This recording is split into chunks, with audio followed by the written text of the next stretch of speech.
Update to she, 23. Stop talking to me, 24. After I got demoted in Duolingo. Original thread. I got some funny replies in the last thread, and some stupid ones too. Some of you were saying to let her be, and to stop harassing her, which was pretty funny but also fucking stupid to me since I had only sent one message to her after she sent hers. Moreover, she had the ability to block me, but she did not. Here is what happened a few hours ago. She ended up replying to my message with a pensive face, sad smiley face. So that was an invitation to send her another message because I genuinely wanted to understand and get some closure or whatever. I ended up telling her that I enjoyed my time with her, and that I perhaps might have even caught feelings, and although I don't understand why this happened, I will respect her wishes to stop talking etc. She ended up replying after 20 minutes, and she told me the whole story. Apparently she saw me talking to my female classmates in school plus the past 2 weeks of me being distant and not being able to give her a lot of time made her think I was not interested and was spending time with other girls instead. This was quite a revelation to me, but I was glad that I got to know the truth. I ended up explaining what was happening in my life. I usually don't share personal problems because I don't want people to view me through that lens. She ended up apologizing for how she reacted. I ended up asking her out on a proper date, and we will be having one next weekend. I told her the thing about Duolingo and what I thought had happened. We had a good laugh over it. She added me back, so I guess it all got resolved, and I am excited for our first date. That's a nice happy ending, but for the future of your relationship squash that communication issue she has a little bit, otherwise I'm happy for you. Good on you bro. Now y'all gotta work on that communication. Yay happy ending. Duolingo owl will officiate the wedding. And that kids, is how I met your mother. I like an happy ending buddy. Look forward to the wedding post in a few years, tears of joy. That's good to hear. One thing to remember is that if you have or are anticipating any changes in your behavior, it's good to communicate what's going on as soon as you can. I've noticed that people fill in gaps in information with stuff they make up based on their own insecurities or, probably wrong, perceptions of you. My boyfriend of 7 years literally admitted he has never been attracted to my body. My boyfriend of 7 years literally admitted he has never been attracted to my body, it's always been my face. When we first started dating I was barely 100 pounds due to health complications. Finally was able to gain enough weight 4 or 5 years later sitting at 118 pounds. Admittedly none of what I had gained was muscle and I wasn't toned but still looked good to me. I'm very harsh on myself, so this was good. Fast forward 7 years later I'm 123 pounds and exercising at least 3 days a week, eating healthy every day, and work 7 days a week, despite still having the same health problems getting in the way of my consistency of exercise. And this is when he finally brings this to light, that at every passing weight point, he's never thought I was sexy, and I should really take the physical fitness to another level and stop holding myself back, that not only is my body not up to par but my inability to fight the pain of endometriosis and hernia is as unattractive as my body. He's got the marine thinking. Pain is weakness leaving the body. I get it takes a lot for people to be constantly at their best, but damn. I'm over here thinking I've been sexy this whole time and am absolutely mortified. IDK if my self-esteem is solid enough to brush this one off. This guy is my number one.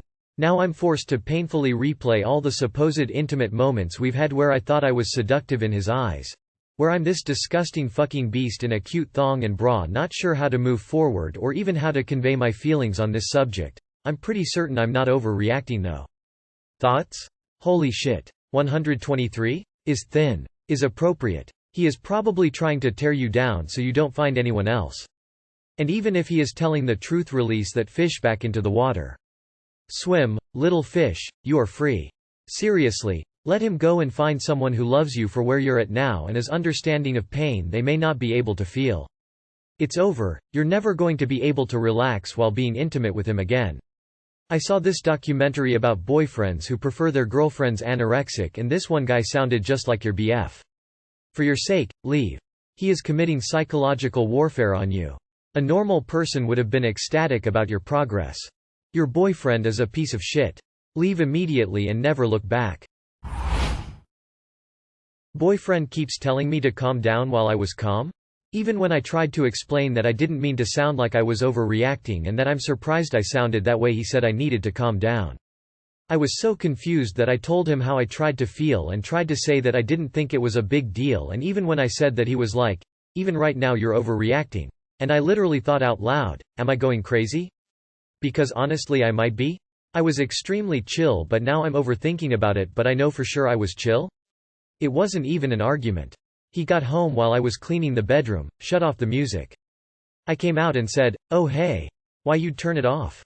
Everything okay?" And he said he needed a time for himself. I told him it was okay and went back to the bedroom. He turns music on right at that second and then comes into the bedroom to tell me to calm down. I'm so confused. He wanted a fight. Badly. Question is why? Could he's looking for out of the relationship. The word gets thrown around a lot, but this is gaslighting. Groundbreaking research has recently shown this is the most effective way to get someone more angry. This sounds like gaslight prepping to me. Like what someone does before actual gaslighting for big things to make the person feel crazy, more open to believing whatever the gaslighter is telling them is true. Is the first time this has happened, or is it a common pattern? Does my sister have the right to be awful to me after this? So my sister, now 31, got married to her husband, now 32, in 2016, and they had a baby in 2018. He had a history of addiction and would occasionally get drunk. They lived at home with me, now 22, and my family. Last year at around 1 a.m., I was watching a TV show in my room and he came into my room drunk AF, sat on my bed, and started venting to me. Stuff like he hated being married and he wasn't getting enough sex and that he wished he'd married me instead and that he's masturbated to the thought of doing me. Lots of uncomfortable stuff. Then he said sometimes he wants to run away with me and he tried to do me. I didn't reciprocate and he proceeded to watch porn and masturbate. When he finished he got up and left. Later on I found out my sister was listening the whole time outside my door. They're getting a divorce now and have been separated since the event. I still have panic attacks whenever he's mentioned and my parents forbid me from telling anyone what happened.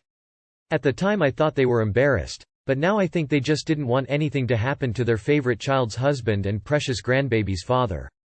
To this day my sister likes to make me out to be the bad guy for every little thing. She completely disregards the fact I have PTSD from the event and I don't think it's fair.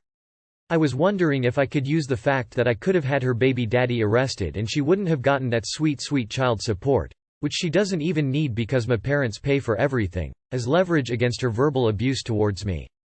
By leverage I mean as a point why she doesn't have the right to be awful to me, especially after she brought an abuser into my life. Just felt it necessary to point out that freezing in dangerous situations is 100% normal and expected. It's one of the basic responses to stress, along with fight, flight, flop and fawn, friend. Freezing, staying quiet does not equal consent or encouraging and, again, is one of the most common and basic bodily reactions to danger. It's not a conscious choice and is an instinctive reaction to danger. Friendly reminder to anyone blaming that the Venn diagram between guys who pull their dicks out in front of girls without consent and guys who put them inside girls without consent looks more like one circle than two. Freezing in fear could have easily been the difference between being raped and not.